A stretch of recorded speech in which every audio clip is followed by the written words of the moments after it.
Hi, Caleb Howell with RedState.com, which is a blog, if you couldn't tell by my tennis shoes.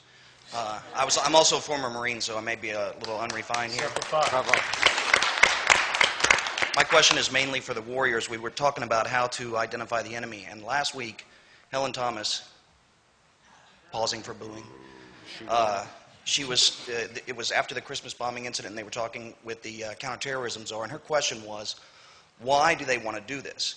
And the answer was, well, because there's this warped version of Islam that is motivating them. And her question again was, why? Why would they warp a religion in order to attack us, as if that was the order that had happened? And so we got to attack America, let's warp Islam.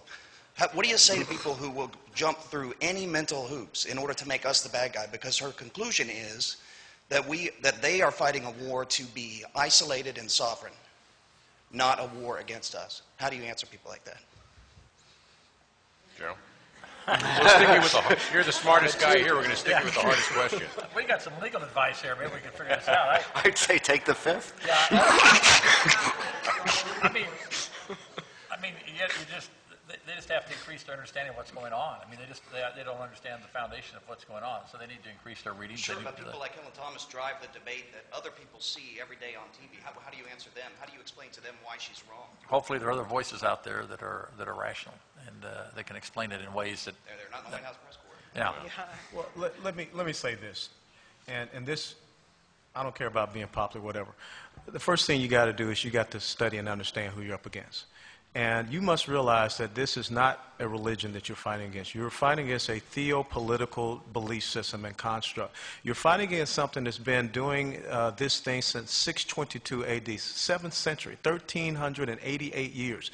You want to dig up Charles Martel and ask him why he was fighting the Muslim army at the Battle of Tours in 732. You want to ask the Venetian fleet at Lepanto why they were fighting a Muslim fleet in 1571. You want to ask the Christian, the Germanic and Austrian knights why they were fighting at the gates of Vienna in 1683. You want to ask people what happened in Constantinople and why today is called Istanbul, because they lost that fight in 1453.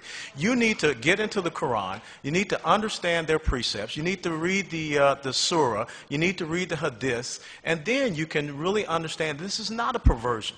They are doing exactly what this book says.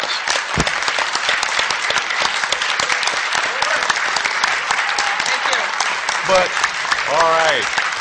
And I want to close by saying this, and I think that we have said this all through this morning so far. Until you get principled leadership in the United States of America that is willing to say that, we will continue to chase our tail, because we will never clearly define who this enemy is and then understand their goals and objectives, which is on any jihadist website, and then come up with the right and proper goals and objectives to not only secure our republic, but to secure Western civilization. Thank you.